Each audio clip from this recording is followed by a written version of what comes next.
Hello, I am going to do a review video here on the Honda EU2200i's. Start off by saying that I don't do review videos. As you'll be able to tell from this one, I've never actually done one and I don't have a YouTube channel or anything like that. So start out by saying that, like I said, I'm not an expert. I've been in the generator market now for about the last year and really trying to decide what I wanted to get. When I heard about the new EU2200i's, I, like everybody else, I jumped on YouTube to try to see if there's any videos and learn a little bit about them. And because they're so new, there's really nothing out there yet. Not too many videos yet about them. So I thought, well, since I got them today, I could post a little video, and if it helps anybody else out with their buying decision, then awesome. So in this video, I'll just talk a little bit about kind of the upgrades of this new model. I'll also talk about why I decided to go with these models over other options. So like I said, this is the new EU2200i. This replaces the old EU2000i, which I'm sure everybody's familiar with. I was kind of in this generator market. Me and my wife bought a new travel trailer last year, and we found out real quick that we didn't want to be so limited or to campgrounds with power. And we had done a couple trips where we didn't have power, and I learned really quick that we were going to need some generators.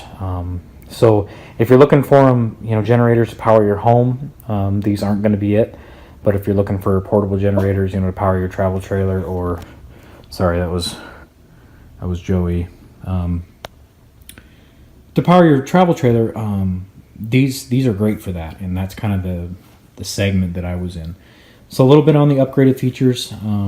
So obviously you go up from the 2000 to the 2200. So now you have 2200 watt startup.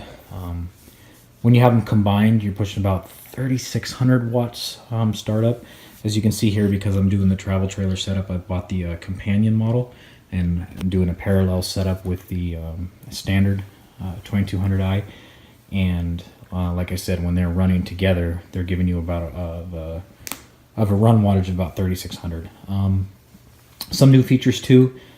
They've added, and this is actually really cool, because when I was first looking at the 2000s Hondas, I was comparing them to the Yamaha 2000, and one of the things that the Yamaha had that I thought was really cool was the fuel shutoff valve. And that's great, obviously, for maintenance, and you can run the fuel out, get all the carb if you're going to store it. So that was kind of persuaded me towards the Yamaha, but now the new Honda has introduced that feature, and that's right there. So obviously engine on, fuel shut off, and then off. So it's really nice. You turn to the fuel shut off and just let it run out. Another feature that they say they've upgraded is the oil fill or oil drain plug, if you will. They kind of listened to their customers on the 2000. A lot of people would complain that the setup was kind of not easy to drain the oil, not easy to add oil, so they've apparently adjusted that. Also, they say the actual plastic housing is designed a little bit different with increased ventilation. It's supposed to help with cooling of the engine and, better running, better fuel economy, all that stuff. I don't know specifically if that's true or, but that's what they say.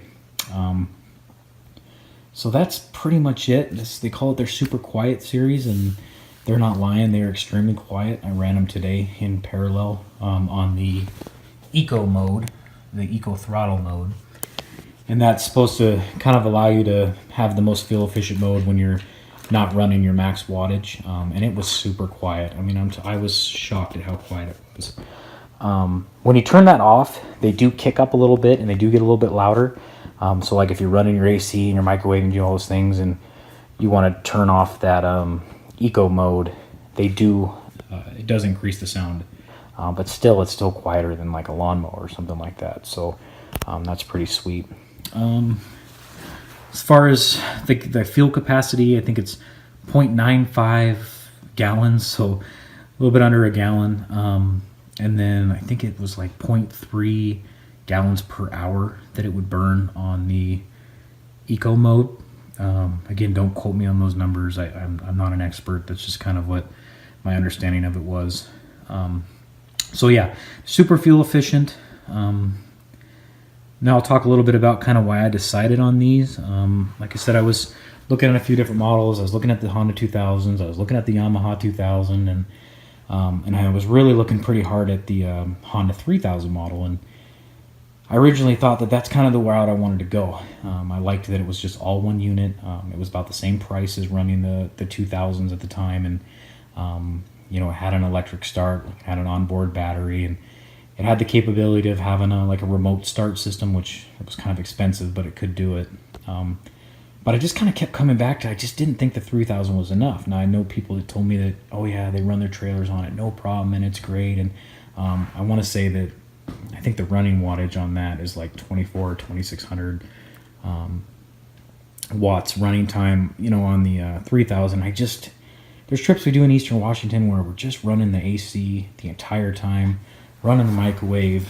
I felt like it was kind of pushing it, you know, right to the edge. So I was having a tough decision. But when the EU2200 was introduced, I was like, oh man, that kind of tipped the scale for me, because when you're running them in parallel, you're getting about 3600 running watts. Like I said, that's just what I know of it. I'm not an expert, but that's kind of what I read. And that gave me more than enough. I'm not taxing the generators by doing that. I can run my AC, I can run my microwave, I can run my TV, all my lights on my trailer without, you know, kind of overworking or taxing the generator. I also, when I went to check out the 3000 in person, that sucker's heavy. I think it's over 150 pounds, and it's definitely not easy to get in and out of your truck. You definitely can't really store it too easily on a travel trailer in storage bins. So I kind of thought that was a drawback. Every camping trip, we do a lot of camping trips in the winter, and we don't always need the AC going. So the nice thing about just grabbing the 2200 is, it weighs under 50 pounds. If you only need it, you grab it and go. And it stores in your trailer bins easy. It's nice and light. You don't need help getting in and out of your truck. So that kind of intrigued me a little bit. Kind of why I was thinking about going with, you know, the 2200s. That's pretty much the kind of extent of it. Like I said, I just got them today. Plugged them in, I ran them. They ran my stuff no problem. I cranked the AC up, had the refrigerator on, I had my microwave going, and they didn't even surge or anything. You know, they just nice and powered them no problem. So I hope this video helped. Like I said, I don't know a whole lot more about them, but I can tell you so far I've been super happy with them, especially as quiet they are. And if you're doing it for an RV application, like I said, I suggest that you just stick with this over the 3000. I think it's kind of a better way to do it. So like I said, I hope this helps. You know, feel free to leave in the comments any additional information that I didn't go over. Like I said, I'm a novice when it comes to these things. So I hope this video helps. All right, thanks. Good luck.